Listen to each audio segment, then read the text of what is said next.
Era gutujja abo beba B2C bategese ekivulu gagadde ng'ennaku z'omwezi 19 omwezi guno gwennyini kigenda kubeera ku Freedom City. Sawa ya Lugambo VIP wotabe bateekamu ensimbi ndine kati oba muyite ntya oba deputy wa president oba producer wa president kati Martin nkuyite ntya Martin Ndijjo gemanya gange njasobola kubuuza ku bantu bonna batulabe essaawa zino ku Bukedde omanyi Bukedde ye namba emu si mu Uganda mukamukka ne international TV esinga okulabibwa eweereza mu lulimi olunansi tulina abantu e South Africa, America, Dubai, wonna Juba, Congo bakeera ku Bukedde era kati manyi ne president w'Olugambo yennyini gyali e South kati manyi naye era bakeera ku Bukedde ne bazibisa ku Bukedde kuno kwennyini weewaawo nyingiddewo ku lwa munnange Joseph Sebu ataliiwo naye nga ensonga enkulu ebeera Lugambo Olugambo luno twalukyusaamu ne tukyali Lugambo manyi Olugambo edda abantu baali bamanyi just kujja gusipingamu kaawo ne tubawa amawulire amatuufu mu entertainment industry omulimu gw'Olugambo omutuufu amawulire amatuufu ag'amasanyu oba mu entertainment industry so ozingira mba celebrities abayimbi n'abalawona bonna oba bafuna butereevu era nga otandise ku nsonga yennyini ojja otandikira ku B2C the soldiers era nga abamu babayita ba Kampala boys bolaba abo nno wate bayise B2 soldiers oyinza bayita ba Kampala boys nze bansanyusa nnyambala bali avuka basatu kuliko omba muyita Mystery omulala Bobby Rush omulala Deliver Julio kakati nno Bobby Rush amanya g'amatuufu ye Sally Peterson Deliver Julio amanya g'amatuufu ye Julius Kasagga kati ate Mystery amanya g'amatuufu ye Mugisha Richard so wobalabaawo oyinza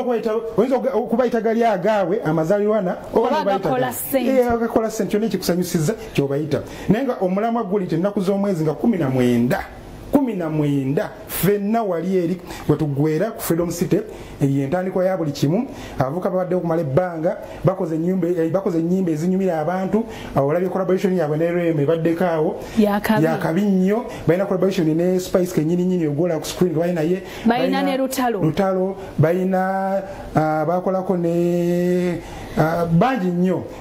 Kenzo so bangi nnyo nga olaba era nga bagamba kyekiseera kituuse okujjula ebadde bafumba so gw'ataabeereeyo simanyi gy'ogenda kubeera naye nga kyekisinga obukulu kaakati omukulu balunyi hajjala kati ate wajja eno mu ndongo tumuyita Spice Diana katugende mu B2C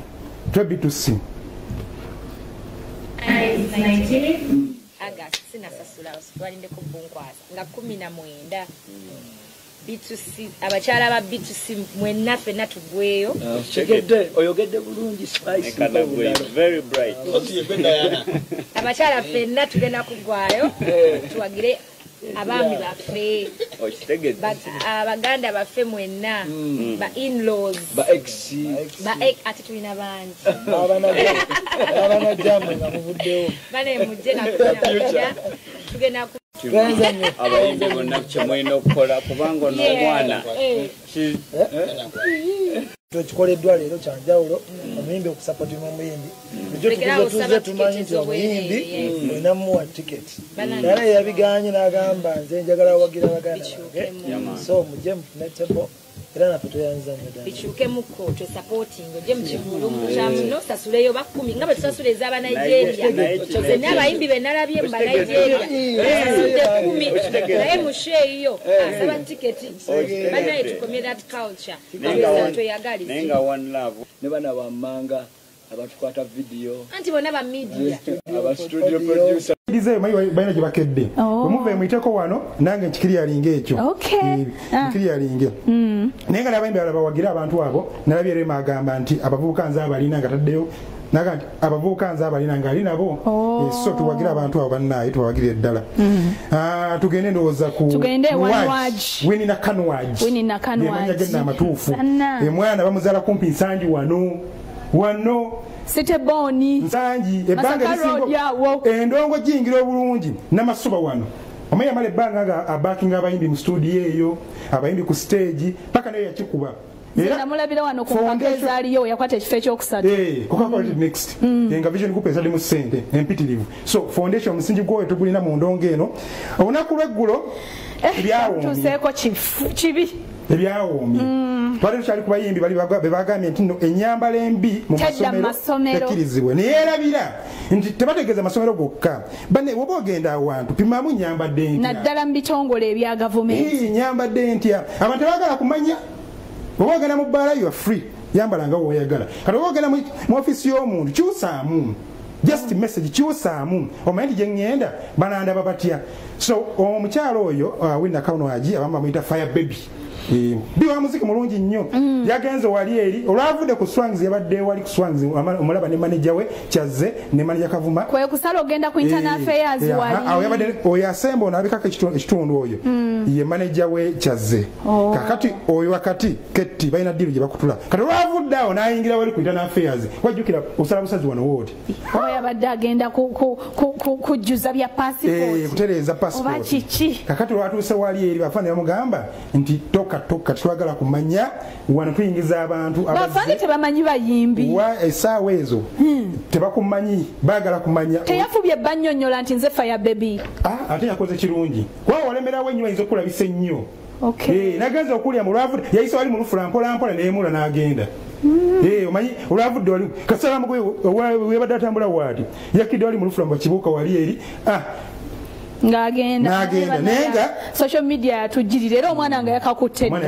dda tugende mu message esinga obukulu tumanye ennyambala yaffe neje tulaga kijja kuba kituyamba nnyo era wenyini tukatekondoza Shiba kubanga Shiba abayimba kya nalabye gundi nalabye afandera nek ngagamba nti Shiba tutidde ebizibu wetondere ministry wetondere gwanga batukiza okuddamu okuyimba bambi nalabye ne Mary Butter agamba batulambike batubuulire nti nno kati wetuba tugenda wano twambale bwetu kubanga naffe abaana baagala okufuna ku ssanyu lyaffe Mary Butter naye ayimba ebivulu by'abaana mu masomero naye ayagala kutandika naye neŋŋamba ndugga yali agenzeko ndowooza agenda twalayo ebintu bizibu Warenewe abayimbi bakyalajana bagamba nti akazisoka bataddeko bagenda fiirwa ssente mpitirivu kyo kituufu tulina abayimbi bangi abakuba ebivulu by'amasomero era badde ne bookings eziwerako fresh kid mu bato y'omu kubasinga bookings masomero then tulina abayimbi betumanyi obulungi nti bano bo mu masomero eyo baasiisiira kitegeera so bagamba nti ekizibu kino kyabagwiridde naye nga balina okwekolamu omulimu balabe nti nno bafuna eddoboozi lyawamu okugana ne ministry kuba wasoma ebbaluwa yawandikiddwa yalaze nti bekikwatako mu byenjigiriza batudde so pattern yalekeddwa ebbale y'abayimbi naye esobola okutuula netwala ebirowoozo byayo nalabye n'abakulu b'amasomero abamu nga bagamba abaana kati tusomesa performing artist biki mu masomero so bano babalabirako nga byakulabirako babaleke bakomewo ate nga bakulu b'amasomero ate nga n'ekirungi ebbaluwa eyogera ku nnyambala embi esobola okukyuka ayambadde obulungi bayinza omukkiza n'ayimba katulage endowooza tufuna abayimbi ab'enjawulo ku nsonga eyo Nyambala y'abamu ku bayimbi bagobeza ku masomero gye babadde bagenda okuba abayizi emiziki nga kivudde kuba nti abamu bagenda bambadde mu ngeri ezitaza kumpi engoye kubula kuzikwata mu ngalo. Abamu ku bayimbi babadde basinga okukyazibwa ku masomero ye Shiba Kalungi olw'ennyimba ze zikyamula abato n'abakulu. Wano gavumenti ng'eyita mu kiwandiiko ekyassiddwako omukono Dr. Jane Gawo ku lw'omuwandiisi w'enkalakkalira wa minisitule eyo balambisa ensonga eziwezezza abayimbi ku masomero okuli obuseegu obubadde bwolesebwa ne busiga ensigo embi mu baana. Kyokka abantu bakubaganya empawa ku nsonga eno nga bamu bagamba nti ennyambala n'amazina agazinibwa bye birina okusibwako essira. Amazina ge bazina ku stage nga bayingidde ku masomero tegasaana. Kituufu kyo gavumenti kyesazeewo kirungi tukyusekyusemu nga bagenda okujja balina osooka ne baba sensitizing ku kye balina okukola nga bazze masomero engeri gye balina okwambalamu n'okweyisa kuba abaana abamu yeyo talenti gye beetaaga. So nsenga mwina just kubeerawo limitations naye ate si kuba banninga. Twandi kwataganye ne tufuna guidance engeri gye tugenda okuhandolingamu ekintu ekyo kubanga amazima kiri nti naffe abaana baffe batwetaaga okuba performingirako so tuli ready okukyusa singa banaatuguidinga. Kuba wandisosoddemu n'ogamba nti abayimbi abakunama baba bakazi nze nkunama ddinga ndu nyambala bulungi musiki wange muwe ekitiibwa siwemula okitegedde naffe abayimbi kiba kibi otugoba mu masomero kubanga tubaleetera essanyu abaana abo ng'obuwemu bususse mu nnyimba okukunama kususse mu nnyimba tebikola bweteekawo sensaling board akakiiko akamala okuwuliriza biki bagenda okuwa bannayuganda tuuza omwana wo mugambe shiba olaba nti omwagala mwagaleko musiki naye toyambala nanga bwakola ki kuza omwana wo mu ngeri gwe gy'oyagala omwana waakulemu omwana wo agenda kugoberera gusiize maama we aba VIP water mwebale nnyo okuteeka ensimbi mu lugambo njagala okwebaza mwenna abatulabira ku Facebook Nazwa Mary Eibanda Becca Kate Nicole Trina n'abalala mwenna era message zammwe tujja kwongera okuzisoma olunaku olw'enkya kakadde katukutte Ndijjo njagala abantu tubasiibule ate tuddemu olunaku olw'enkya olunaku lwako nakyo kitegeeza nti weekend eba esembedde ennaku zino twafunyemu covid w'omu nsawo covid w'omu nsawo yafuuse muzibu nnyo amafuta gafuuse mafuta naye nga kitegeeza nti kekkereza spending wisely mugenda tutama ffe abakyala abasajja abaavu baatutama mubeere bulungi wamma mweraba Olugambo